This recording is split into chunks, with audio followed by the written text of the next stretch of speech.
What's up, fish tank people? This is Dustin from Dustin's Fish Tanks, and you are tuned in to KGTropicals Tank Talk. Remember to check out DustinsFishTanks.com for all your Planet Aquarium needs. Use the promo code TANKTALK at checkout, and you'll save 20% off your order. Again, head over to DustinsFishTanks.com, use the promo code TANKTALK at checkout, and save yourself 20% off everything on DustinsFishTanks.com. And now, you are listening to Tank Talk with the sensei of cichlids himself, Mr. John Hudson.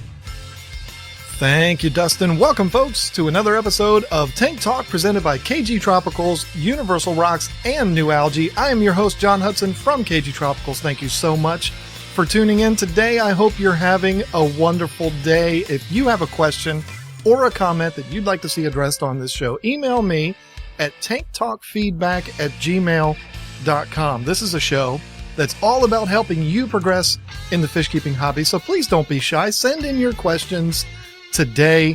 Now, I am excited about today's show because I was finally able to get a guest on the show that I've been wanting to get on here for a while, and I think that you're going to be excited.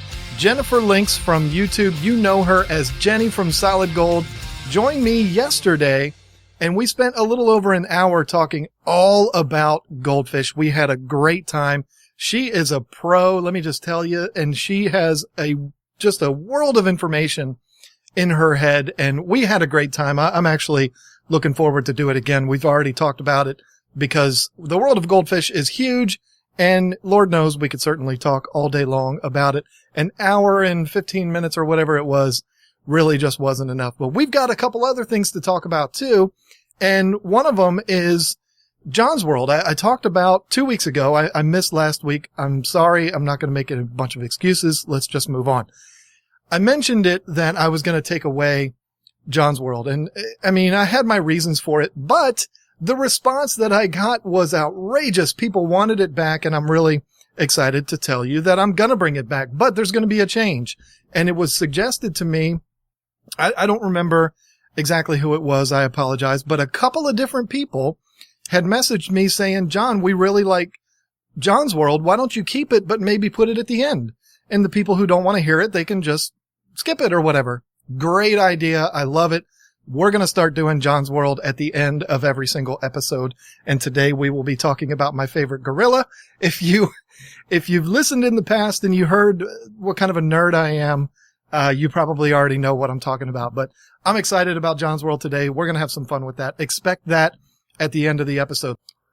We are very fortunate today to be joined by a really special guest. That's somebody that I've wanted to have on the show for a while now, and I've been talking about it in all of my episodes. I've got a really special guest coming up, and we just haven't been able to get the schedules worked out. But today I am joined by Jenny from Solid Gold. You know her on YouTube as Solid Gold. She's got a huge YouTube channel centering all around goldfish, and goldfish is something that I know very little about. She is the expert in it, so I'm very happy to bring her on here today. Jenny, thank you so much for taking the time out to do this here with us today.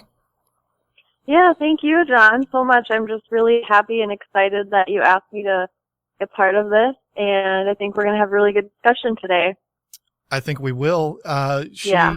She is the largest, and I asked her about this before we started recording, and we don't know for certain, but I'm pretty sure she is the largest female aquarium channel on YouTube, which is a really big deal. I mean, there's not as many of them out there as the dudes that are recording themselves, but you've got the biggest one out there. You just passed a huge milestone of 20,000 subscribers. Congratulations so much for that. Thank you. It's very exciting. I remember. Yeah, and when you said that to me, earlier that you thought it was the largest YouTube channel that was run by a female, I was kind of caught off guard because I just never really thought about that. But I think it might be right. Yeah, I don't think that there's anybody that's even close to you. So. So let's talk about YouTube for a minute. I mean, we're going to get into goldfish. We're going to cover the whole deal with goldfish here in a minute, but I'd like to learn a little bit more about you. You're out in Minnesota and you decided to start a YouTube channel. How did this whole thing come about? Well, I was participating in a few different online forums when I was first starting in with goldfish keeping on a more serious level in about 2009. And I just needed a place to host my videos so that I could share them with other people on other platforms. And so that's what YouTube was for me at first. And I put some fun music to my videos, just whatever was included through YouTube. And I started to see that some of them were really taking off, and I thought, wow, this is kind of cool. So I'd upload more, and then, they would take off again, so I'd upload some more, and it just became something that was really fun for me to do, and it was a way to interact with other people, too, who liked fish, specifically goldfish, and so I just kept doing it, and the rest is history, pretty much. Well, you've done a really good job with it, and I've been subscribed to your channel for a good long while now, and I know you and I our channels are very similar in size, and so I've always kept an eye on yours, like celebrate when I passed you, and now you're almost about to pass me, so that's a big deal. But one of the things that I think is fascinating about your channel is that you don't only talk about fish and every aspect to goldfish keeping, but also you're quite the artist. And I'm sitting here looking at your channel, your main channel page right now at some of the drawings that you've done. They're absolutely gorgeous. Is that what started the channel, or is that just something that you kind of added later on, the sharing of your art? Thank you for saying that. Yeah, art has always been really important to me. I actually started college as an art major, so I really love all sorts of art, and that just kind of creeps into everything I do these days, whether it's video or the little graphic design things that I have to do for my channel, or even just drawing. And my channel started as just, these are pretty videos of my fish. But as it went on, I realized it can be a really fun thing for people to watch a drawing too. So I added that piece later, but I really enjoy that too. And I do, every once in a while I'll do a commission for somebody and sell it to them. So, not too often though. It's more of a fun thing for me. Well, I just had this idea. I mean, I'm known mostly as an African cichlid guy, but I've kind of branched off and I, talk about other things. A genuine drawing from you hanging in the studio would be something really nice. But anyway, that would be cool. But yeah, hit me up about it sometime. I'd love to do that. Well, that'd be awesome. So you're in Minnesota. I wanted to mention something to you that you'll probably get a real kick out of. Me, I'm in King George, Virginia. And, I've never been to Minnesota, but I know what you all go through up there in the wintertime. And my kids were out of school all week last week, and they had a 2-hour delay today because we got 3 inches of snow last week. Oh my gosh. You guys are babies. I mean, it was almost as if the world was coming to an end last week when they said that we might get 6 inches of snow. Absolutely ridiculous. But so do you guys get a lot of snow there? I'm not super familiar. No, not really. Last year was a bad year. I mean, we got quite a bit. There was one storm where we got like 2 feet. Which was a big deal here, but that's very rare. That comes around maybe once every 10 years. I think of Minnesota, and I think you guys probably have a foot and a half of snow on the ground throughout the entire winter, where for us, it's pretty rare. So. Yeah. And last winter was bad for us too here. It was, I don't even know, there was piles like on the side of the roads where they plow it up. It would be like 10 feet high in some places, and some people put like a shovel sticking out, and then they would make kind of like a scarecrow where they'd stuff clothing so that it looked like there was a person sticking out of the snow, like they had just being like they were just being engulfed by the snow. There was a little sign that "Help me." So we try to have fun with it, but yeah, it's not very fun actually. Well, I'm somebody that absolutely despises the cold and despises snow, so I will not be coming out there to visit you in your fish room anytime soon. So, I don't blame you. I can't say I blame you. One of the things that I wanted to touch on here is not really a question. It's more of a statement. I mentioned that on my YouTube channel, I started out as an African cichlid guy, and that's kind of how I made my mark. And over the last year or so, I've kind of gone off and talked more about the broad aspects of fish keeping as a whole. I mean, if I only do African cichlids, I could only go so far, and I want to try to touch as many people as possible. I admire the fact that you have completely stuck to the goldfish world. I think that's awesome. And I commend you for that, not only sticking to it, which there's plenty to talk about when it comes to goldfish. I mean, there's no doubt there, but, so many, and I've seen other channels that started out talking about goldfish and then they moved to plants and then they moved to this and that. You've stuck it out. And I think that's really cool that you've built your entire online presence based around goldfish. I think that's really neat. And that's why I couldn't wait to have you on here today. Yeah. Well, I mean, it's what I love, so I'm gonna stay true to that. You know, I've tried keeping other types of fish before, and I love them. They're awesome, but they just didn't keep my interest the same way that goldfish do. So it's what keeps me going. Very good. Okay. Well, I want to get one more little thing about you, and then we'll get into talking about goldfish. And that is, well, a couple of things here. First of all, you, as much as you and I both would love to consider ourselves full-time YouTubers, that's what we do for a living. You have to pay the bills. And, I was really encouraged or inspired to hear what your full-time job is. I know you talk about it on your channel. I couldn't possibly watch every single video, but, talk to me about what you do outside of your YouTube life, what you do to actually pay the bills. Yeah, so I work at a nonprofit local animal shelter, and it's I started there as an adoption counselor a year and a half ago. So a lot of times when I tell people, "Oh, I'm an adoption counselor," they immediately think with humans, like babies. No, I'm not. I'm not a baby person. I'm an animal person. And so it's just really you're getting to know the animals at the shelter. We just deal with cats and dogs. And then getting to know the people that walk in the doors and being able to match them together. And I've actually, since I started, I've actually been promoted to the adoption team supervisor. So it's a really rewarding job, and it obviously takes a lot of my time and energy away from what I could do with solid gold. But like you said, you got to pay the bills, and it's, you know, I can't really complain too much because I do think that it's love animals, so it's a natural fit for me. I also love talking to people and helping people. So again, natural fit for me. Absolutely. And I even brought an animal home for myself too. Oh, wow. So it's hard to resist that. That's cool. Well, and the last thing is, I told you I was going to do it. I have to ask about the hair. I mean, it is your kind of staple. Everybody knows you. You can see you from a mile away. And if somebody listening to this hasn't seen Jenny's a very attractive lady, but she's she has half of her hair very dark. I'm going to say black.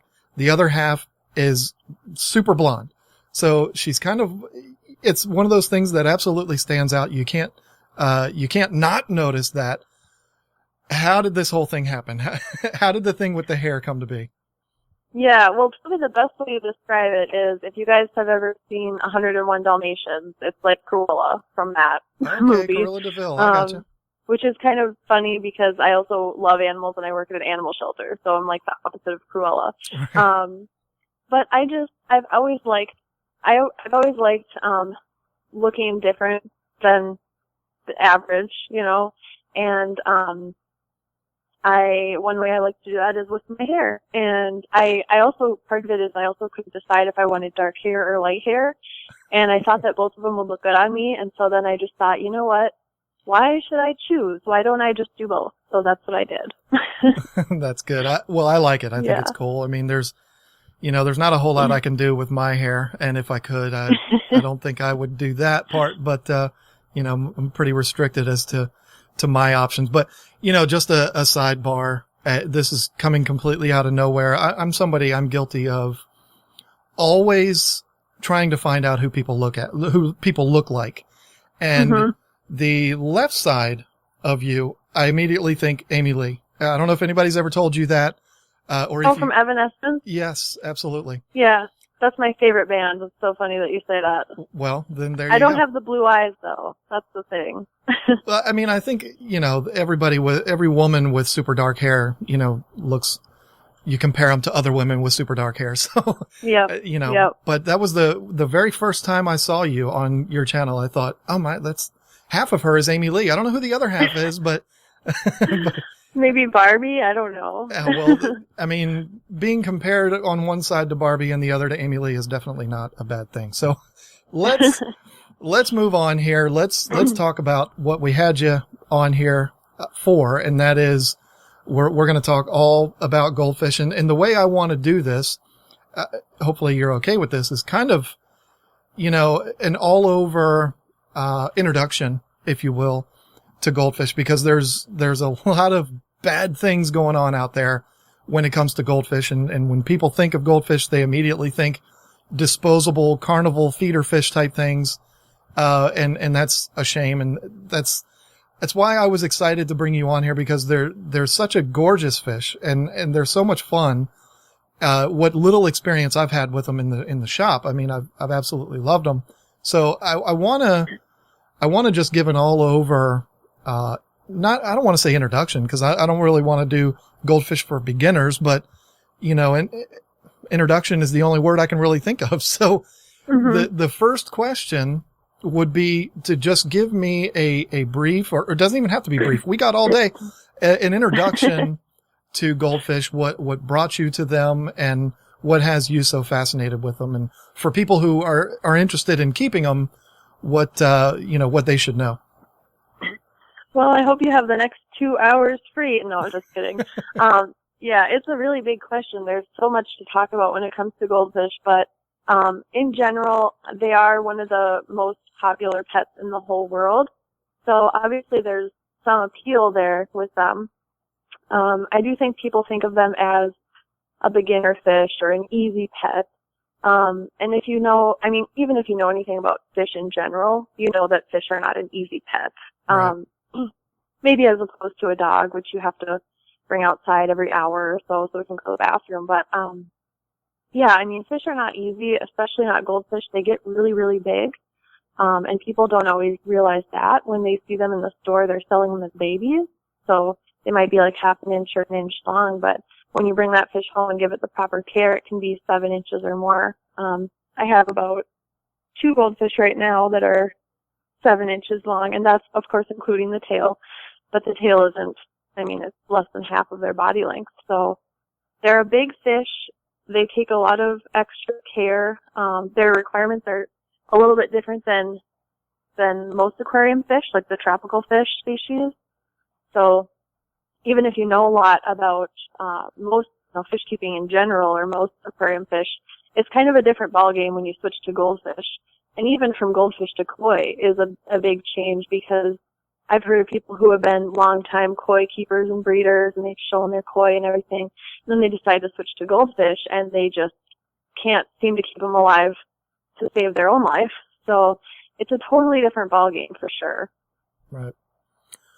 Well, and you mentioned how big they get. I had a guy come in to my shop when we had it, and when we first opened, he bought 10 Comet goldfish. He bought them as feeders. We sold feeder fish for about the first 6 months, and then I just couldn't take it anymore. We completely stopped selling them, which made a lot of people mad, but it made me feel better. So we stopped selling feeder fish altogether. But he bought, I think, 10 or 20 Comets that were, feeder fish size, like 1.5 inches or whatever. He brought them back to us like a year later. He put them in his pond. I mean, he was so sick of the herring around here coming out and taking his koi out of his pond that he decided he was just going to throw in, 10-cent goldfish. And if a herring took the fish, he wouldn't mind because he only paid 10 cents. But he brought them back a year later. These fish were massive. I mean, they were giants, and it was shocking to me. I mean, I knew Comets got a lot bigger than what we typically see in the fish store, but these things were huge. They were like a foot, and came out of his pond after a year. Yeah. And then people try to, put a fish like that in a bowl, because that's what you see in popular media. these days, or even as long as anyone can remember, it's always been quintessential goldfish in a bowl, and that's your pet. And, you just put it on the counter in a bowl and you kind of forget about it. But yeah, I mean, can you imagine having that foot-long goldfish in a bowl? I know it is such a shame. And I've said it, and I'm sure you have too, that goldfish, and goldfish is that's a very broad word. I mean, there's a lot of fish that fall under the category of goldfish, but I believe goldfish to be one of the most abused animals on this planet. I mean, that's just me. That's what I say. I've said it on other interviews and stuff like that. I think it's a shame that they're looked at the way they are, disposable fish and stuff like that. I can't stand it. I'm an animal lover too. And, I'm just not with it when it comes to that. So let's talk about, again, we're going entry level stuff here. Somebody wants to get into the world of fish keeping, not fish keeping, but goldfish keeping. You had said it before that there's more to it than just, what you might be used to doing with your tropical fish. So what does somebody need if they want to keep the fancy goldfish? That's what I call them, the orandas and stuff like that you have. What does somebody need to start to keep them? I mean, is it just a half-gallon glass bowl like you see in the pet stores, or what do they need? Well, I think they say the recommendation for tropical fish, and I'm sure this varies greatly too, but the recommendation you'll hear put out by the pet stores is that, it's 1 inch of fish per gallon of space, or something like along those lines. And if you try to do that with goldfish, it would be horrible. Because a goldfish can be, 2 inches long, but then they're also going to be about 1.5 to 2 inches wide, because these are, fat, for lack of a better word, right. Fish. So they're producing a lot of waste. That's a huge body mass as compared to your standard aquarium fish that might be 2 inches long, because they're usually going to be much narrower. So for goldfish, I think the best recommendation, honestly, is don't get anything less than a 40-gallon tank. If you really have to push it, you could do a 29 or 30-gallon. But the more space you allow them, the healthier they're going to be, the easier it's going to be to care for them. These fish do tend to be more sensitive to illnesses than most aquarium fish. They are pretty inbred to be able to look this way. Right. So their immune system is not always the same as another type of aquarium fish. So you want to set them up initially for the best chance of success. And you can do that just by even being excessive with how much water space you give them. It's not going to hurt anything. Maybe it'll hurt your budget when you have to buy the tank, but in the long run, it'll help you out so much. So if you had a 40-gallon tank, like one of those 40-gallon breeders that you see, I think that 2 goldfish could live in there perfectly fine for their whole life. Some of my goldfish are really, really big, and I wouldn't do less than a 75 for them, but it just depends on your fish. But yeah, I would say as a minimum rule, definitely don't go less than a 40-gallon tank. You'll also want to do water changes every week for these guys. And this is something that scares the tropical fish keeping community, but I tell people you can even do a 100% water change, and it's perfectly fine for your fish. It's Wow. actually good when it comes to goldfish specifically. They can handle it as long as the pH and the temperature are matched. Something that you and I probably understand, John. The beneficial bacteria actually don't live in the water itself. They live in the filter media. So if you are changing that much water, you're not hurting the beneficial bacteria or the cycle of the aquarium. Right. And it's really good for the fish to get those nitrates out, because there's the nitrogen cycle of the aquarium where ammonia is converted into nitrite, and then nitrate. Ammonia and nitrite are very toxic, and nitrate is less so. But they still keep building up, and goldfish are huge fish. They're very round, lots of mass. They produce a lot of waste, which then produces a lot of nitrates. I would say in a week, my fish, I have 4 of them in a 75-gallon tank, and they can easily produce 20 to 40 ppm of nitrates. So those big water changes are honestly just very essential for goldfish keeping. Right. What about filtration and stuff like that? I mean, I know it is, I know it's a little different for goldfish than others, or maybe it's not. I don't know. But What about filtration and heaters and, water movement and all that kind of stuff? Well, some people do have, hard and fast rules for filtration, and they say, well, for goldfish, you should make sure that the filter turns over 10 times the water volume in an hour. I don't think that's as important as making sure that there's enough room in the filter itself to put your your media for your beneficial bacteria to grow on. I really like the AquaClear filters because especially the 70 and 110 models are really big, so you can fit a whole bunch of ceramic media in there. So I would say more importantly than the flow rate is how much space there is in there for the media. I usually try to do at least 1 cup of ceramic media per fish. If they're really big fish like some of mine are, you'd probably want to do 2 cups worth of it per fish. And that'll make the cycle of your aquarium very strong so that even if, something happens where you add an extra fish or something along those lines, the bacteria will be able to respond to that and adjust accordingly. But you do want to make sure that the flow rate is not too great because being goldfish, they're ornamental fish. They have those big, huge fins, and it's hard enough for them to swim as it is, to be honest. So if you're adding a lot of filter current, it's even more difficult. So you definitely don't want to add, I'm drawing a blank on the word right now, but in saltwater tanks especially, they have those water pumps that they're just like pushing water power heads and throughout stuff the like tank. Yes, power heads, thank you. Definitely not something you want for goldfish. Just a standard filter will do. And some of my tanks, I have a wet-dry filter underneath the tank, and that actually is really nice because it provides you with a lot of space for media with minimal current. And you can even add a spray bar up at the surface of the water so that it's not agitating the water, just the surface of the water, so that doesn't impede their swimming as much. And with things like heaters, and some people even go as far as saying, well, I can't keep goldfish because I would need a chiller for my aquarium. No, you don't need a chiller. Honestly, goldfish are very tolerant to a wide range of temperatures. They're not solely cold water fish. And I actually use heaters in most of my aquariums just because I don't want I live in Minnesota. Right. And I don't want the water temperature to drop too much and stress them out. I also have really young fish that I'm trying to grow right now, and they grow better at a warmer temperature. So you can certainly use a heater with goldfish. I wouldn't say that it's a necessity by any means. You can let them hibernate over the winter down to as low as 50 degrees. Of course, then you have to adjust how much you're feeding them. But, they're very hardy and tolerant to things like that.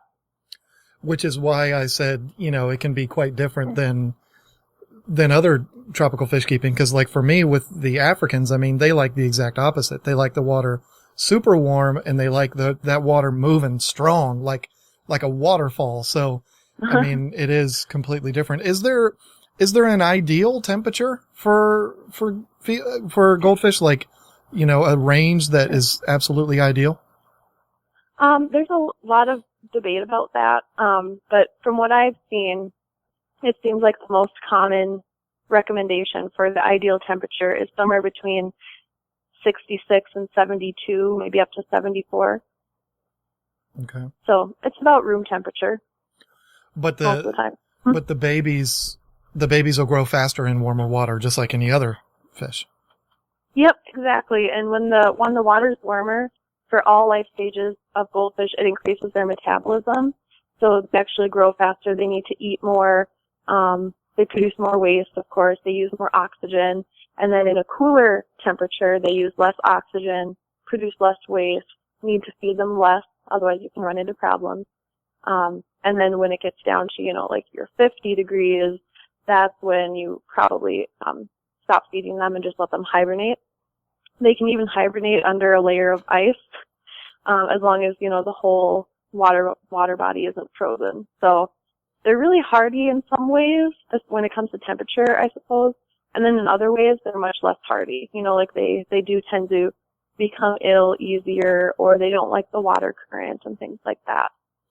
So it's really, the principles are pretty much the same. As far as other fish keeping, it's just, I think the reason why I brought this up, and the reason I made a joke, folks, if anybody's listening that thought I was serious when I said a half-gallon fishbowl. I mean, that was completely a joke, but I'm a person who says all the time, bigger is better as far as the tank size goes and filtration and all of that.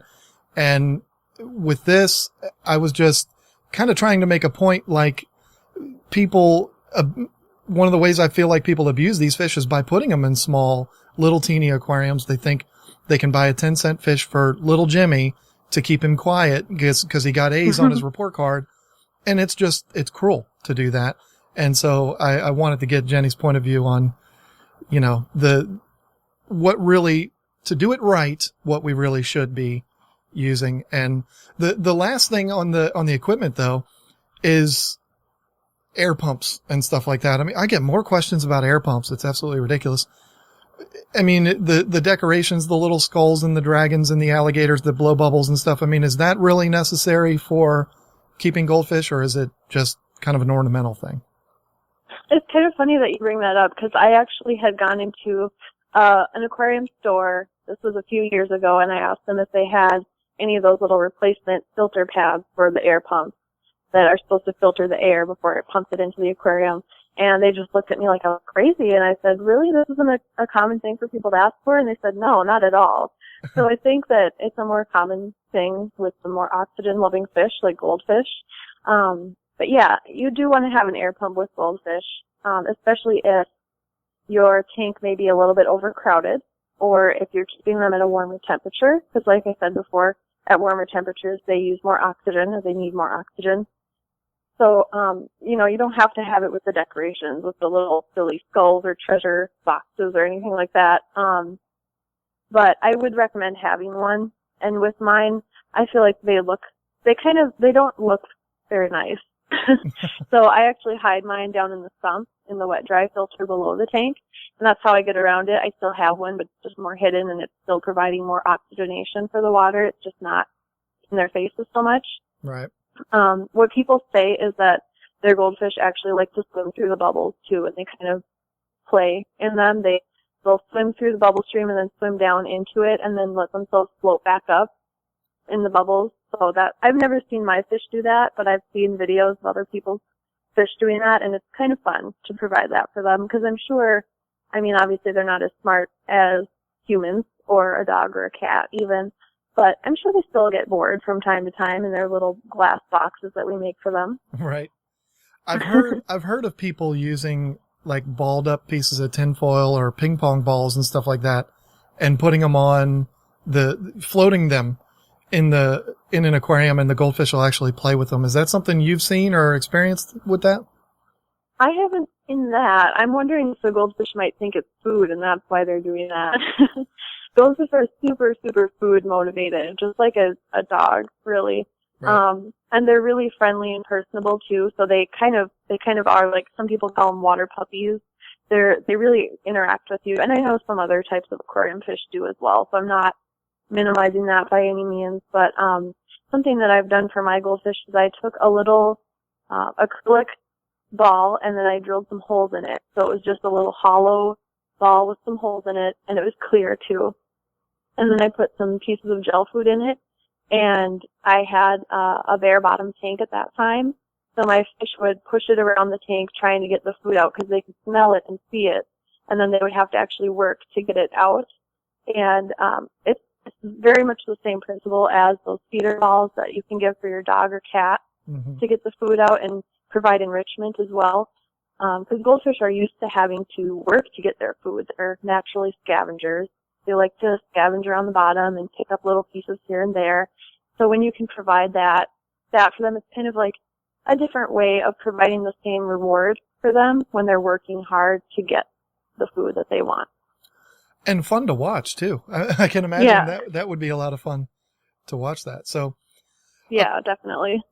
Well, I just want to touch on something real quick, because that's just what I do. You mentioned the word oxygenation when you were talking about air pumps. One of the most, I believe, the biggest misconception in fish keeping, one of them, is that those little pumps that we buy for $12.99 and hook an air stone to pump oxygen into aquariums. And it's It's such a head scratching thing for me, because if that was true, emphysema patients would be walking around all day long with aquarium pumps attached to their guts. I mean, it's ridiculous. Yeah. And so I'm glad that you mentioned it helps with the oxygenation process rather than pumping oxygen into the tank. So anyway.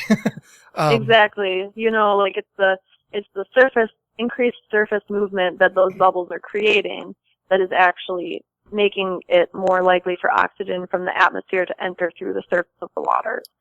Very well said, ma'am. That is, I've been trying to explain that for years. Yeah, I mean, that's something that I don't even think of because I just take it as a given at this point. But you're right.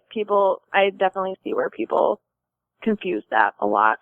Lisa did a video on our channel about aquarium pumps, and she mentioned that in there, and the angst that came through in that comment section, you wouldn't even believe. I mean, it was, oh my gosh. Some of it was just barbaric. The things that people were saying, this woman's an idiot. She doesn't know what she's talking about. These pump oxygen straight into the tank. It was ridiculous. So anyway. Well, people don't like hearing that they were wrong about something, so I can see why she would get that reaction, but that's really sad. Well, and men are all know-it-alls. And to hear something like that from a woman just makes it even worse for them too. So, us sure. men, we're just savage creatures. But anyway, now everyone automatically, and not everyone, not you and I, but most of your casual fish keepers, when they think about goldfish, they're automatically thinking feeder fish or carnival fish that were in the little bowls, and you throw the little ping pong ball in the bowl and you win the fish. And we know that there's way more to goldfish than just those. Those are, I mean, as far as I know, those are always just little comets that people give away in the carnivals and stuff like that. And I know for a fact that's what the feeder fish are. Talk to me about some of the other varieties, because there's so much more out there as far as goldfish goes. And then I want to ask you about the bubble eye goldfish in a minute, but talk to me about what's out there as far as the goldfish world goes.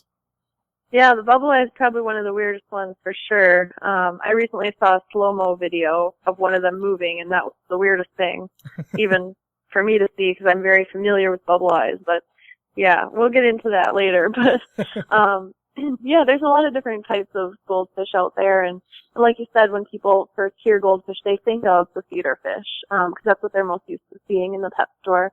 And even in a pet store, you'll see a few different varieties, like you might see the black moor or the oranda. But what you're seeing in the pet store, not always, but typically, is kind of the lower quality types of those varieties. Because what happens is the breeders, they breed on such a massive scale that they're not really breeding for quality. They're just breeding to make sure that it sort of looks like an oranda or it sort of looks like a black moor, and then shipping those off to the pet stores. And honestly, what they're usually selling the pet stores are the culls or the rejects, the ones that don't look the nicest from the spawn of fish. So if you really want to see good quality examples of goldfish, you might have to dig around a little bit online. Obviously, in my channel, you can see a lot of high-quality butterfly telescopes, because that's my favorite variety.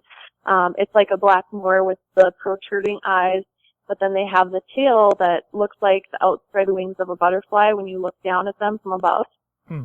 So, I mean, that's just one example of the variety that's out there. There's also pearl scales, where they're even more round than a typical goldfish. They just look like they've swallowed a ping pong ball, and they're actually called ping pong pearl scales because of that. And just like a pearl scale angelfish or something like that, it will have the domed scales that have like a little calcareous deposit under each scale. So they're just really, really different looking. There's so much variety. There's also the tosakin. You might have heard of that. It's really, really popular in Japan. But it's a top view fish, so it's usually kept in large basins or ponds. And it has a tail that is just magnificent. It's sort of like a butterfly telescope tail, except the ends will curl around and kind of like loop back towards the head of the fish. So it's a very circular looking fish. And when it swims, it just like the body moves separately from the tail, and the tail kind of like floats around behind it. And obviously, it's a very awkward swimmer, and it's not a fish that you would want to look at from the side. But from the top, I mean, it's beautiful. People say it's the queen of goldfish varieties, and of course, the king of goldfish varieties would be the ranchu. Very, very popular, especially in Japanese culture, is the top view ranchu, where it has the funtan, which are actually what kind of look like cheeks next to its mouth. It has kind of a big bulbous cheek-looking things, and it's called the funtan. And yeah, they're just really so much variety. I mean, I'm looking at a poster right now in my office, and there's all sorts of different types on there. So if you're interested in finding out, there's a lot of good places that you can go online to look at all the varieties. I get my fish from dandyorandas.com, and he has pictures on there of all of his fish, and they're really amazing. Well, make sure you email him and let him know to send the payment to KGTropicals. Yeah. For advertising. No, I'm just teasing. Exactly. And anyone who is listening that is not up to speed on goldfish, and really all you know is feeders and stuff like that, these fish that she's talking about don't even look as if they're from the same family as feeder fish. I mean, feeder fish are small comet goldfish, very common, probably the most bred fish out there for feeder purposes, along with guppies. But these fish that she's talking about are magnificent in their fins and their size and everything else, and their little faces are just adorable. So don't think, if you haven't seen these fish, don't even put the image of small comet goldfish in your head. These look nothing like those at all. Yeah, they're really works of art. What I like so much about goldfish is that it is combining nature or an animal with art. And I'm a really artistic person, and I'm always thinking about aesthetics. And so that's what I love about goldfish. Their genetics are so pliable that you can kind of breed them to make them look how you want, more so than your typical aquarium fish. It's kind of like, they're kind of like purebred dogs. And people have a lot of opinions about purebred dogs, and same thing with goldfish. Some people think that we shouldn't be meddling with that, with their genetics like this. And I can respect that opinion. I disagree. But yeah, there's so much variety out there. It's a lot like if you go to the Westminster Dog Show, it's a lot like that, only it's in the fish form.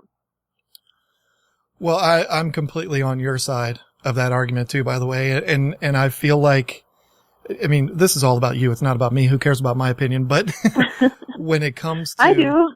when it comes to crossing and, you know, working with genetics and all of that to create a fish that you love, if you've done this and you've created a fish that you love, then who cares what the masses think? Cause I certainly don't. I mean, yeah, hybridization and stuff like that. I mean, we could do a 2-hour long podcast all about that, but it's something that you're either on one extreme side of the argument or the other. And the people that are against it are, you know, about as angry as the people that are against abortion. I mean, it's just, they go absolutely nuts and start using words like it's impure and all this kind of stuff. And it's just a joke to me. I mean, I'm sorry if I'm offending people, but if I'm going to buy a fish, I'm going to buy it because I look at it and I love it, and it's something that connects with me. I don't care what it took to make that fish. I mean, unless it's, you know, sometimes I think it does get taken too far. You talk about dogs, you know, bulldogs, the way that they've worked with those, and it's led to health problems and all that kind of stuff. I mean, there are ill effects of doing these kind of things, but in my opinion, I mean, when it comes to your fish, your hobby, if it's something that connects with you, then who cares? I mean, what's the big deal? So. Yeah. And with bulldogs, I mean, that's definitely a good example because it's probably the most extreme of the dog breeds. I don't know how true this is, but I've heard, that they can't even give birth unless it's via a cesarean section. So I'm sure that's in some cases, not in all cases, but I do think that it can be taken too far. Because you have to keep in mind the health of the animal as well if you want to be, you know, considered a moral, ethical person. And so some varieties of goldfish, even I will look at and say, wow, that's really extreme. I'm not really into that. But at the same time, I'm not going to sit there and judge somebody who's doing that because that's their business. I don't even feel like I know enough about the situation in the cases where I don't like a certain fish, to insert myself and say, stop doing that. So I definitely take a more let live approach. But I feel like some things are a little bit too extreme. But in general, I totally agree that, if it makes the person happy, then who am I to say anything? That's it. You hit the nail on the head there. That's how I feel about it. Cause it's not my fish. So what do I care? Yeah. and the dogs, maybe I'm a bad person cause it does bother me a little bit more when it comes to dogs. Yeah. But I don't know. The bulldog thing is something that, it does get taken too far when the dog can barely breathe because of the way its face is messed up from all of this working with genetics and all that kind of stuff. But we're not here to talk about dogs. We're talking about fish. I do find myself on both sides of the argument sometimes though, because there are cases out there where things do get taken too far, like you said. And, but if you're spawning this fish with that fish because you want to try to develop a certain thing, what's the big deal? I don't know. I don't think it's that. Mm-hmm. I don't think it's and wrong. most ethical breeders are looking at, most ethical breeders of fish don't want to breed a fish that's suffering, because that fish isn't even going to be very valuable. It's not even going to live very long, Right. So they are taking the health of the fish into account as well as the aesthetics of the fish in the vast majority of cases. You're right. And we could go all day on that. That's true. But this, we need to get back on track here. So let's talk about, you kind of mentioned it before and you gave somebody a free plug, which I'm perfectly fine with. And I'm going to encourage you to continue that because I'm going to ask you about buying goldfish. What I'm going to suggest everybody do that is listening to this and is not really into goldfish, the first thing you need to do when you're done getting home from sitting in traffic or whatever it is that you're doing, you need to go on YouTube and go on, just search solid gold goldfish. If you search solid gold, you'll get all kinds of dance shows from the 70s and stuff like that. But yeah, you'll see Jenny. She's the one half blonde, half black, and her hair, and you'll watch her videos. You'll see these fish that I'm talking about. You'll see the fantastic artwork that she does, and you'll learn a lot about these fish. And once these people have done that and they say, oh yeah, I'm all in, I want to keep these fish, where do they go? Because they don't go to the big box stores that start with a P. They don't go probably even down to their local pet store because all they're going to sell is the kind of generic stuff. Somebody really wants to get into this at the level that you are. Where do they find these fish from? Yeah, that can be a struggle, especially, I can't speak to other countries, but I know here in the U.S. there are breeders. So the best thing probably to do is to get your fish from a breeder, because that's the person who's not in it for the profit. They're in it for the fish and to make sure that the fish looks the way it should and is also healthy. When you start getting into those big chain breeders that supply goldfish to your pet stores, your big box pet stores, they're just breeding for the quantity. So yeah, you definitely want to find someone who has a passion for it. One way you can do that is you can actually go on Goldfish Keepers forum. I think it's goldfishkeepers.com, and you can just say, hey guys, I'm looking for this specific type of fish. Can you put me in the right direction? And you will get, messages from people who will sell you a fish for like $10 or something. And it's a fish that's been bred in the United States, healthy, cared for, meets the standards. And if it doesn't, they'll tell you. They'll tell you, hey, this is, a lower quality fish, but it's still healthy. And so I think that's a good place to start. There's also, like I said, Dandy Arandas. That company imports goldfish that are already adult from China. And China has the coolest selection of goldfish, all sorts of different colors, all sorts of different varieties, some of which I find really weird looking, some of which I find really awesome looking. But there's something for everybody. And so that's a really good place to look as well. There's also breeders that have started their own websites where they sell fish directly to people, and Rain Garden Goldfish would be one of them. He's based out of Hawaii. Also there's East Coast Ranchu, and Cynthia there, I'm I know her pretty well, and she's given me advice about fish keeping before too, and she breeds beautiful ranchu. So there's definitely options out there. You just have to look a little bit harder. Well, and what I've noticed is, in fish keeping, you have fish keepers, and then it breaks down into categories. You have your new and old world cichlid people, you have your community fish, your planted tanks, your African people, and then there is the goldfish community, and the goldfish community is huge. I mean, there's a whole world out there of people that are full of knowledge like you, that anyone who's interested in getting involved in that side of the hobby, goldfish, because you're not going to mix these with your Oscars and your African cichlids. You're going to set up a specific goldfish tank. The information is all out there, and I'll make sure when we're done recording here, I'll make sure to get those websites from you and put them in the description of the podcast. Now, we talked about varieties. We talked about where to buy them, but what we forgot to talk about was the bubble eye goldfish. Yes. The bubble eye.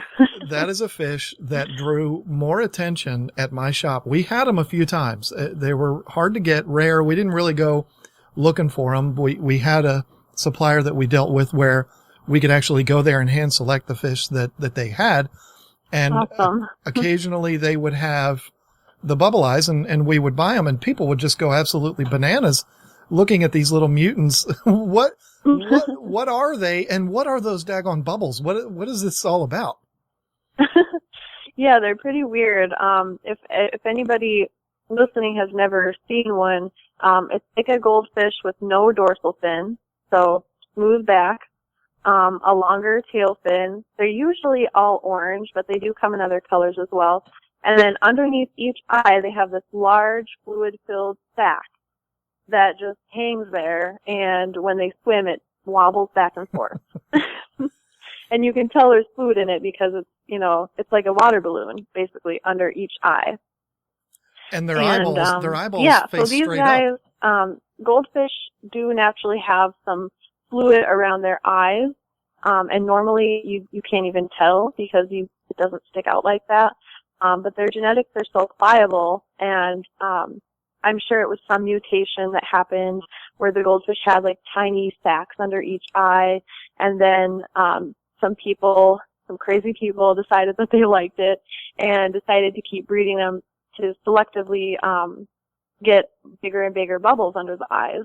And so now we have the bubble eye goldfish. And yeah, I recently saw a slow-mo video, and it was very eye-opening for me because I had never seen that in slow-mo before, and you could see the bubbles like rippling with the fluid underneath them. So it was very interesting, to say the least. And when you describe a bubble under the eye, I mean, these are extreme. I mean, they're like ping pong balls on each side of the fish. I mean, it is pretty awe-inspiring when you see them, and their eyeballs literally look straight up. It's the most bizarre thing. One of the best photographs I've ever seen of one, I actually printed out and blew up and put up in my shop. It was a photograph by Tom Bailey, of the Bailey brothers, they're kind of like the first people to ever do an aquarium podcast. They're out in California, legends in the fish keeping world. Tom Bailey took a photograph of one, and it is just unbelievable. If you look online and you search, Tom Bailey and the photo of the bubble eye goldfish, it's the coolest looking thing I've ever seen. And they're neat. I mean, they look like little mutants, but they're really cool. And we could have literally sold them for whatever we wanted to. People just went completely nuts when we had those in the shop. Never seen anything like it. So yeah, they're pretty darn interesting. I've seen photos that from fish farms in China where the fish is like a palm-sized fish, hand-sized when you include the tail, and then the bubbles are just like almost baseball size. They're so big. Right. And the person has to hold the fish with two hands so that they can support the bubbles as well as the fish. So it gets pretty crazy. And the bubbles, I mean, if I was ever going to keep one, I feel like I would have to keep it in a tank by itself because the bubbles look so fragile that like any fish could swim by and one of their spines pierce the bubble or something. I don't know. They just look so delicate to me. They can be. Yeah, they do say that you want to be extra careful with those type of fish. So probably not any driftwood in the tank or rocks. You could probably go with live plants and that would be just fine. But yeah, nothing pointy or sharp. And then with the filter intake, if you have a hang-on back filter that has the intake hose, you'd want to be careful to cover that with something as well so that it couldn't get sucked on to that and then burst the bubbles, because the bubbles can burst and it's not very pleasant. Usually they'll grow back, but not the same size that they were before. Well, fascinating. Anyone who hasn't seen a picture, maybe I actually have the Tom Bailey picture stored on my computer. Maybe I'll put it in the description of this podcast. I don't even know if anybody ever looks at the descriptions, but anyway, let's move on from that. I think we've probably already answered this, but I'm going to ask you anyway, because I think it's really important when it comes to this type of fish. What are the biggest misconceptions about keeping goldfish and just goldfish in general? There's a lot of people out there that feel a lot of different ways. What are the biggest misconceptions out there? Well, I would say the first one, which is something that we kind of already covered, is that goldfish just look like your standard feeder fish, and it's not really common knowledge, I suppose, that there are so many different types and varieties. So that would be definitely a big one. Also, the second biggest one would be that they can live in a bowl. I've also before heard somebody say, I used to work at a pet store a long time ago, and I heard somebody say, oh, these goldfish would be perfect because they actually don't need a lot of oxygen. And I was just thinking, really? Why would you think that? But they actually need a lot of oxygen because they're such big fish. So that's another one that's probably out there. There's just so many, and I think that the more people like us talk about goldfish and what's really involved, the more people will start to realize. And a lot of people don't have bad intentions at all; they just don't know. I went to a vet clinic in town where I live here, and they had a goldfish in a bowl, and it kind of disappointed me because when people go to a vet clinic, they're expecting to see the highest standards of pet care. So when they see that goldfish in a bowl, they think, oh, that's okay to keep a goldfish in a bowl. Right. So what I did is I actually approached them really nicely, just like, hey, I love what you guys are doing here. I just wanted to let you know, it's actually not a super good idea to keep a goldfish in a bowl, and here's why. And they were super, super thankful that I said something, and I actually went back and I helped them set up a 29-gallon tank for their fish. Oh, and cool. It was amazing, and it was such a good experience. So I definitely don't begrudge people for having these misconceptions. I just think it's just what's always been put out there, and people just don't know, but they would like to know if they had that information presented to them. Well, and I have to add my little 2 cents here because to me, probably the largest misconception in all of fish keeping, but I find it more in goldfish, people just being in my shop talking about goldfish, and that is fish will only grow to the size of the tank. That's another one that, I mean, people have come in and they've said, as if like goldfish are like little robots, they're only going to grow a certain amount. So it's okay to keep it in this little vase on my kitchen counter because they're just going to stop growing and be perfectly fine. And that one, you want to get me fired up. Let's start talking about that one because the fish will only grow to the size of the tank thing is something that it definitely makes me mad and sets me off. And the way I always answer it is, yes, it's true. They're going to stop growing and they're going to die. So if you want to play that game, then fine, go ahead and keep them in your little bowl. But I mean, if all you have is a 1-gallon little thing on your desk, put a beta in there. Stop with the goldfish. Enough is enough. But yeah. I wonder how that misconception even got started. I have no idea.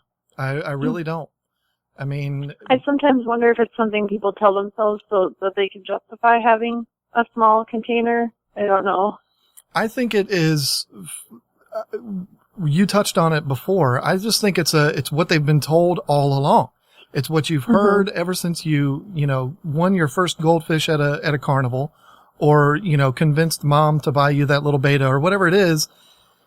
It's what you've been told all along, and people just get that in their head. And I mean, I had people retirement age coming in that's what they've been told their whole life. And they couldn't understand that was false. I mean, they just would say with all seriousness to me, yeah, but John, I mean, it's okay to put these in a smaller tank because they'll just stop growing, right? I mean, red-tailed catfish and stuff like that. It's like, really? Yeah. You know, it's probably the worst thing going. I think it's getting better now just because of the accessibility of information like we're doing right now. But yeah, that's something that was definitely widespread. I started keeping fish 22 years ago. And it was definitely out there then. You could get whatever you want because it'll just stop growing when it gets to the right size. But anyway, enough of my little tangent. I might have to break this interview up into 2 parts because we're going pretty good here. We're already almost an hour. So, well, like I said at the beginning, okay, do you have the next 2 hours free? I mean, we're not even done yet. So I don't want to keep you too long, but we touched on this a little bit. Some of the more common diseases that are in goldfish. I mean, I would assume ick is one of them, but what are some of the more common diseases that people might run into if they get into keeping goldfish?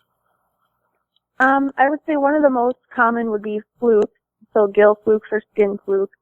I've heard, prominent people in the goldfish community before say that you should just assume that every goldfish has flukes and treat it for that when you first get it.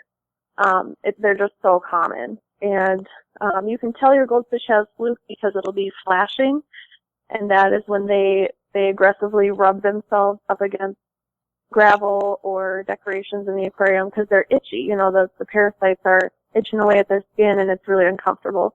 So they'll do that. They will also sometimes have irritated looking gills. They'll be gasping a lot, maybe even gasping at the surface for air. It's just a really common one, but thankfully it's pretty easy to treat because we have praziquantel, and you can get that in powder form or liquid form. And I would say anytime you're getting a new fish, keep it aside, separate from your other fish in a quarantine period, and make sure that that's one of the things you're treating it for regardless of where you got it from. The other thing that's really common in goldfish is I would have to say dropsy is really common, and that is when the osmoregulation processes are interrupted for some reason. It can be in multiple different reasons why this happens. And then the fish will blow it up with fluid, and then its scales will stick out from its body like a pine cone. So it's very unpleasant to see. The fish is obviously suffering in that case. Usually when it gets to that point, the fish is going to die, unfortunately. But before it gets too bad, there are ways that you can try to treat it, but it's one of those difficult ones because fish medicine is not as advanced as cat or dog medicine. You can't always just bring your fish to the vet, although some vets do see fish now, which is really exciting. Right. But like dropsy can be caused by a bacterial infection, organ failure, any number of things, and it's just really hard to know what it is you're dealing with. So those are a couple of the more common ones that I see. So I'm going to add this to our list of questions. Mm-hmm. Is there, I like to do this when I was in the shop and stuff like that. Is there a list of medications that if you're getting into this, maybe you should go ahead and get these things when you're buying your tank and getting everything set up that just to have on standby in case you ever might need them?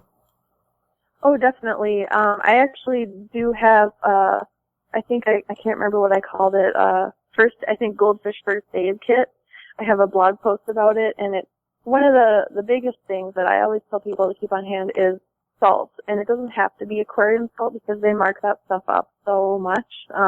You can actually just go to the grocery store and buy salt that does not have any anti-caking agents in it or anything other than just pure salt.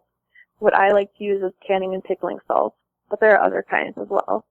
So salt will treat a variety of different ectoparasites, and you can even do salt dips where you make up a really high concentration of salt water and you put the fish in there for 5 minutes. It'll stress them out, but it will knock off any of the parasites that they have on them, and then you can put them back into the clean water, and they'll be a million times healthier. Yeah, I've done So definitely only do that if it's necessary, because it is a little bit stressful on the fish. But it's just like what fish do in nature, where they will, like, say the fish lives in a river that feeds into an ocean or something like that. They will sometimes swim out into the ocean to knock off the parasites and then swim back up their river. So it's something that fish do naturally too. So salt would be a big one. Praziquantel, of course. There used to be a medication called Metromeds, but it's out of business now. But just basically an antibiotic that has metronidazole in it is a big one. And I'm sure there are others that I'm forgetting too, but those are the big three ones. Okay. Now, we're going to get into another aspect of this hobby here. And again, you know, I might have to make this part 2 with Jenny, but, and that's breeding, because one of the things that made me known and got people to subscribe to my channel was a series of videos that I did all about breeding African cichlids. Breeding fish is a huge part of this hobby. And I don't know any goldfish breeders, but I would imagine it's prevalent in the goldfish community too. I know you breed fish. So, I mean, talk to me and let's kind of try to be brief. I mean, you and I, neither one of us are brief people, but breeding, if people want to get into that, maybe they're already goldfish keepers and they're listening to this because they're a fan of you and they couldn't wait to hear you on here and they want to know about breeding. What's involved in breeding? I mean, African cichlids, it's pretty easy. Put males and females together, you're going to have babies. But with goldfish, what kind of a setup and stuff like that are they going to need? Well, I'm assuming that African cichlids are the type to actually care for their fry once they hatch, right? You know, they'll won't eat them at least. They won't eat them. You're right. I mean, the father will if you separate. Oh. Yeah, you got to take the female out and put her by herself, and she won't eat her own fry for at least the first few days. But yeah, I mean, we try to keep the babies separate because otherwise there'll be food. Okay.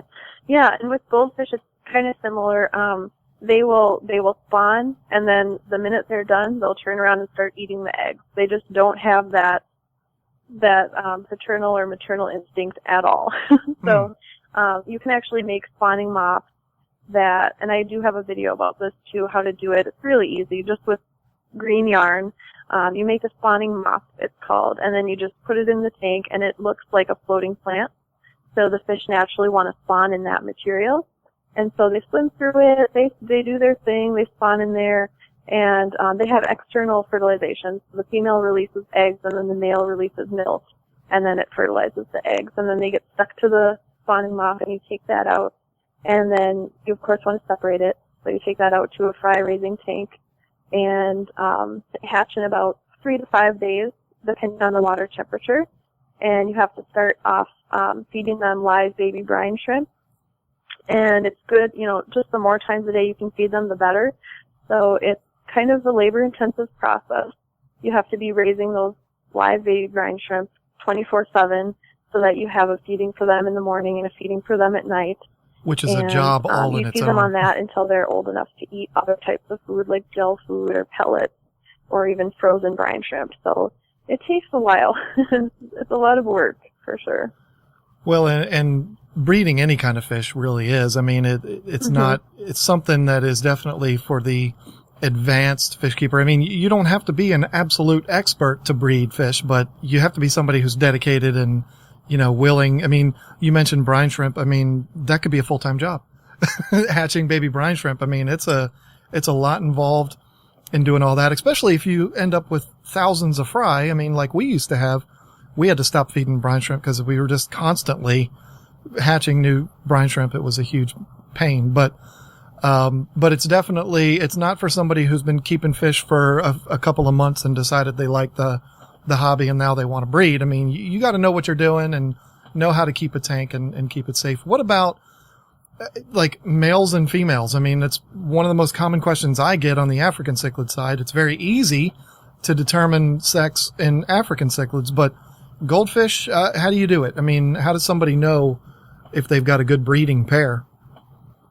Yeah, it's definitely harder with goldfish because their body type is so modified to begin with, so you can't just say, oh, the one that, you know, is larger in the stomach area is a female because she has eggs. Well, most of my males are actually rounder than my female is. So you can't always tell that way. They do get breeding tubercles on their gill covers and the leading ray of their pectoral fins. Sometimes other places as well, but those are the most common places. And they look like the little spores of ick. So a lot of times people think that their goldfish has ick when really it's just a male that is showing off his breeding stars. So they look like those little white bumps. And that's how you can tell most of the time a fish that has that will be a male. Not always though, because I've had at least 2 females now that have shown some breeding stars. So even that is not reliable. The easiest way to tell is when they spawn. That's pretty much the only surefire way to know. But there are other indicators as well, like the males will chase the females sometimes as if they're, starting to engage in spawning behavior. So when they do that, they're usually chasing from behind the female and then pushing her up slightly. And that's not aggression, it's just they're starting their mating ritual, if you want to call it that. So those are the ones that jump out at me. You can also sometimes tell by the vent shape, but that, again, is pretty unreliable. Right. Well, I mean, that's just a brief introduction to breeding. I mean, do you have, pardon me for my ignorance, do you have, like how to breed videos on your channel already? People have been asking me a lot about that, but I don't. It's such a large topic that I would have to probably cut it up into sections. But I do have a video that shows people how to hatch live baby brine shrimp. I have one that shows people how to make spawning mops, and I have one that shows how to tell the difference between male and female. And I also have one that shows what spawning behavior looks like, so people can see that in their own fish too and know what's happening. And I do hope to make more that are how to breed goldfish. Well, you don't need any advice on growing your channel. Your channel's the same exact size as mine. So, I mean, I'm not trying to give you advice here, but I will say my series on breeding African cichlids is what put me on the map. So, you might want to think about when you have the time, maybe putting together a series like that. I know I would watch it. I'll never breed goldfish, but I know I would watch it because I'm just absolutely fascinated with that. Now, I'm going to add another question. This is going to surprise you because I didn't send you this question. And it's one, it just popped into my head. These things happen. The most common question I get probably in the African cichlid world is tank mates. What kind of tank mates can you put in with goldfish? I mean, or should you at all? My preference is not to have any fish in the tank other than goldfish, but I obviously am really obsessed with goldfish, so that's kind of my biased perspective. But there are very, very limited amount of fish that you can keep with them because goldfish do get so large, they can actually get smaller fish stuck in their mouths and die from it. And a lot of people try to put Corydoras catfish in with goldfish, and that's probably the worst one you can do just because they do have that dorsal spine. Mm-hmm. And then they're small enough that the goldfish will try to eat it, and when it does, it'll get lodged pretty badly. So usually when that happens, both the fish end up dying unless you can happen to get it out soon enough. So you have to be really careful. Also, goldfish have different care requirements than most tropical fish do, and obviously you couldn't keep something like an African cichlid with a goldfish. Oh, God. That probably would be a really bad idea. But yeah, goldfish are community fish, so they don't do too well with other fish being aggressive with them. They also aren't aggressive with other fish, but they will try to eat them just because that's how they are. So nothing that's really small you don't want to keep with goldfish. You can actually keep those dojo loaches or weather loaches with them because they have similar care requirements and they're not quite small enough that the goldfish can eat them. You can also keep a number of different kind of snails with goldfish, and I actually do keep nearite snails in my tank just to help clean up the algae a little bit. What else? I'm trying to think here. I mean, like I said, the options are really very limited. Okay. Well, and yeah. I'm the same way. I mean, because like I said, it's a very common question for me. I'm sure you get it too. And my response is similar to what you said. No, don't put anything else in there. Just keep your Africans. Now, I mean, there's 1,400 different varieties of African cichlids. So, your options are unlimited pretty much. But people are, can I keep Oscars and convicts with my Africans? And no, just keep them with Africans. It's not that difficult, which, I mean, that's easy for you and I to say. We both have a lot of tanks and we're both obsessed and all of that. But I mean, that's very common. Now, to add to that a little bit, probably the second most asked question is algae control. I mean, and you mentioned snails. I mean, what about I know the Siamese algae eaters can get pretty aggressive, but things like Otocinclus and stuff like that. I mean, I would never dare put a Plecostomus with a goldfish, but what about Ottos and stuff like that? Ottos are, again, a little small. So, I mean, just looking at my fish right now, their mouths are definitely big enough to eat one of those. You could always try it, because I don't think Ottos have that sharp spines. I'm not totally sure. Yeah, I don't think so.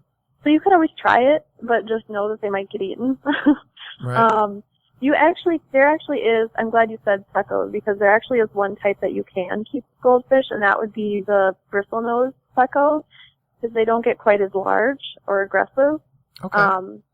So people actually do a lot of times keep those with goldfish, and they do okay. Obviously, you have to know the care requirements of a pleco. I think they need a lot of hiding places and wood to rasp on. I'm not a pleco expert, so I'm sorry if I said something stupid.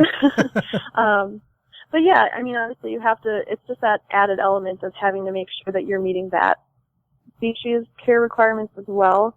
And if there's not enough algae in the tank, it will starve, so you'll have to add, cucumber, zucchini, or something like that. So I feel like it adds extra work that I don't really want to deal with. I just want to have a species-specific tank. But everybody's different. Well, and the main reason why people ask me that is they say, I want to do less work. So I want to get a fish in the tank that's going to help me with algae control. And I mean, my response is always the same. Just do the work. I mean, don't look for a fish to do the work for you. Take a sponge, wipe it off. It'll take you 2 seconds. It's no big deal. I mean, right. But everybody's looking for ways to control algae and all that. And it's, again, it's easy for you and I to say, because we've got plenty of tanks and options and stuff like that. Somebody with one tank, they get a little bored and they want to spark. They want to add something else to the tank. I mean, okay, that's fine. But to me, some of the most spectacular tanks I've ever seen are tanks that have no decor in them whatsoever, just everything black with a couple of really nice goldfish in there. I mean, it's absolutely gorgeous. And I don't know why you wouldn't even need to add anything to that. I mean, it's just beautiful. Yeah. Most people that keep goldfish they're in it for the fish, not for the whole aquarium as a whole. It's not like, usually people who keep goldfish are not, I mean, they may appreciate aquascaping, but that's not the focus of their tank. The focus is the fish. And I feel like goldfish are so beautiful that they deserve to be the focus, and they're really works of art. So yeah, like you said, if you just keep them in a bare tank, they really pop and they really stand out, and it just makes you focus that much more on how the fish look. So there's different ways of goldfish keeping for sure. Right. Well, and if you're someone who is listening and you're interested in keeping goldfish, you know right where to go. Go on YouTube, search for Solid Gold. You'll find Jenny. If you need, if you do search Solid Gold and you end up with all of those 70s dance shows, just go to my channel. On the front page of my channel, you'll see a link to her channel, over on the right side of the channel under the list of some of my favorites. You'll get all of the information that you need on keeping goldfish and breeding them and all of this different kind of stuff. And you can sit there and watch her draw pictures of goldfish, which is, I could watch that all day. I mean, it's absolutely fascinating. And it's, you watch a lot of videos on YouTube about fish keeping, and what you end up seeing is a bunch of people like me, middle-aged, bald, fat, not easy to look at people on these videos. And we're almost all like that. Trust me, Jenny is not hard to look at. So you'll enjoy yourself on that channel for sure. So it's a definite escape from what most people that are making fish videos are, So enough said about that. But thank you so much, Jenny. This has been a lot of fun. I've been wanting to do this for a while. Our schedules kind of didn't line up. I'm really glad that we got the opportunity to do this today. And I'm glad you've been able to share your knowledge about these fish. And hopefully open people's eyes up a little bit about them. Yeah, absolutely. Thank you so much for asking me to do this. It was absolutely worth setting aside some time to be able to get this done with you. And I'm just excited to share the finished product with my viewers as well. So it'll be awesome. Do you have any websites or blogging pages or anything like that you'd like to put out there for people to check out? Yeah, my website /blog would be solidgoldfish.com. And when you go there, you can see links to all of my social media pages. I do have a Facebook page, which is just facebook.com/solidgoldfish. Of course, the focus of my Solid Gold venture here are the videos, and my YouTube channel is Solid Gold. So check it out, and there's lots more information that kind of goes into more detail about what we talked about here. Very cool. And you've got, how many videos do you have? You have a whole lot of them. I haven't really counted, but somebody recently told me that they thought there was over 200. So, wow. I mean, I make one video every week. My new videos are put out on Mondays. So, and I've been doing one video a week for the past at least year, maybe 2 years. So it adds up. Absolutely. And I mean, if there's 200 videos available that are all about goldfish, if you're interested in goldfish and you can't find what you're looking for on that channel, I don't know how to help you. I mean, there's everything that you need. And Jenny is one of those people that puts a lot of pride in her videos. She edits them well, very well presented. So, I mean, I could not recommend the channel more. And that's why, even though you and I are on complete different sides of the spectrum when it comes to fish keeping, I was excited to get you on here, because you're a member of that elite group of YouTubers that I think everybody, if they don't know about, they definitely should. So I'm really glad that you were able to do this. And don't be surprised if I end up hitting you up to do this again, because this happens to me. People hear someone on here and they go nuts, and they're like, you got to have her on there again. So I might be hitting you up in the near future to maybe talk about something else to do with goldfish. You never know. Well, that would be awesome. As we obviously found out, there's a lot to talk about when it comes to goldfish. So I'm sure there's plenty that we haven't even touched on. So that would be really fun. And the listeners will remind us of that, which will give us all of our topics for the next episode. So, yeah. Again, don't hang up, because I want to talk to you after we stop recording. But thank you so much for doing this. And again, check out Solid Gold. Don't forget to do that. Jenny, thank you so much. Thank you.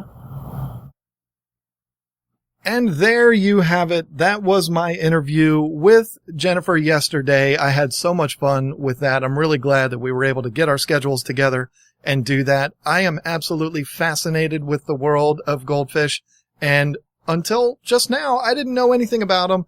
And so thankfully, I've learned a lot already from Jenny, and we're going to have to see if we can get her on again at a later date and maybe get into a little bit more detail, maybe talk more about breeding goldfish or something like that. But that was a great time, and I'm really thankful that she was able to do that. We had a good time with it. So I hope you enjoyed that. And for those that are not a fan of John's World, this will be the time that I say goodbye to you. Thank you so much for listening. But if you are a fan of John's World, you're going to want to stay tuned. John's World!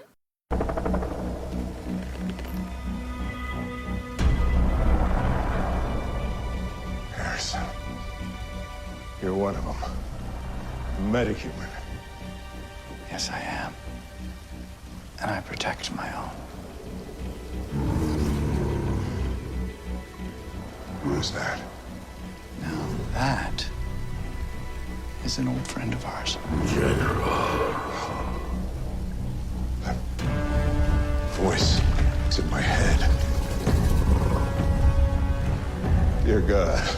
Not God.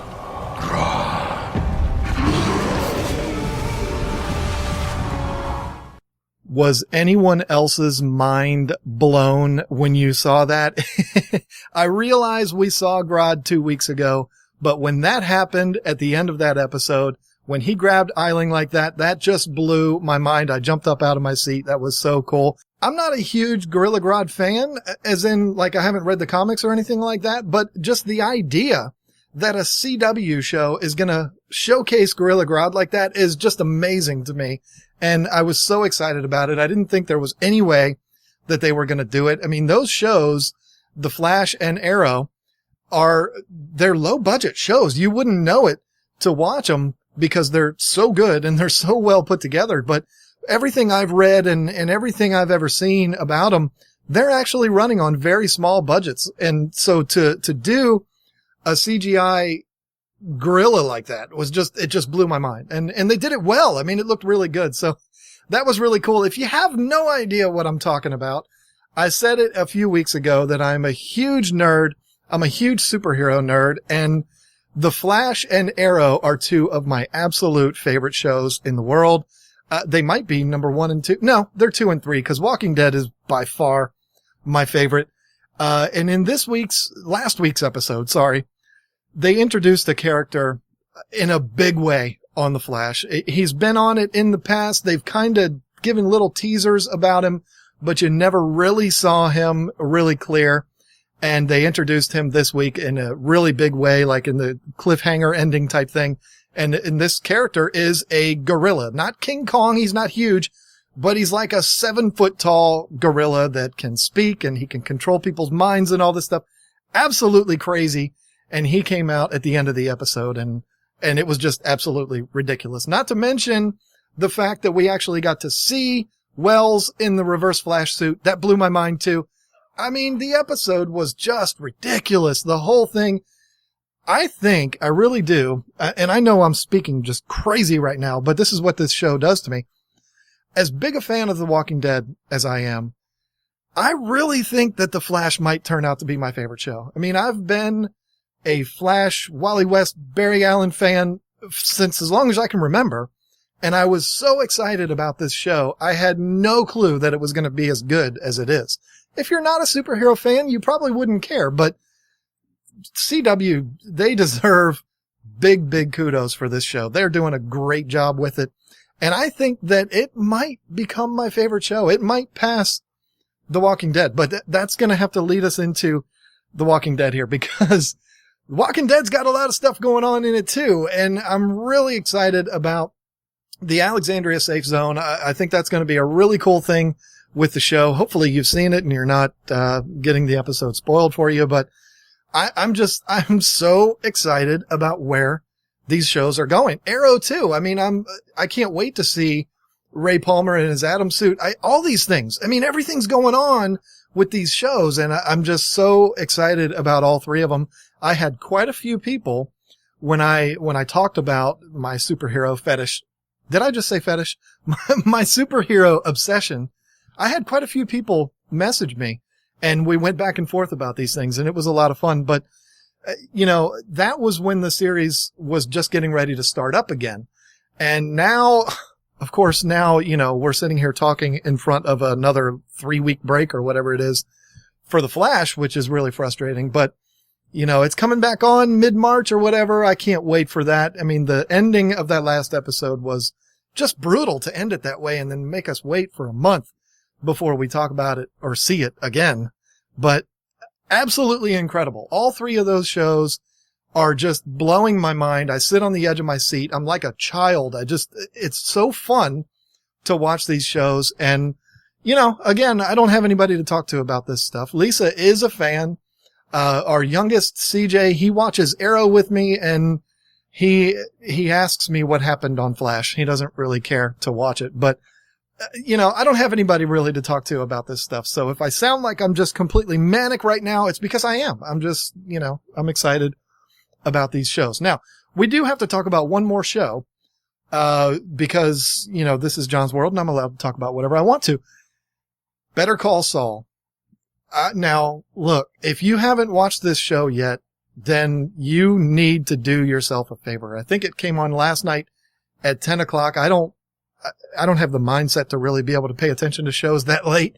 So I wait till the next day. I'll be watching the episode tonight for episode 4, I think it is, of Better Call Saul. If you were a fan of the show Breaking Bad, you were probably brokenhearted like I was when the show ended, especially the way it ended. You're going to want to watch Better Call Saul because this show is all about Saul Goodman, who is the lawyer in Breaking Bad. You know who I'm talking about. He was one of the best characters on the show.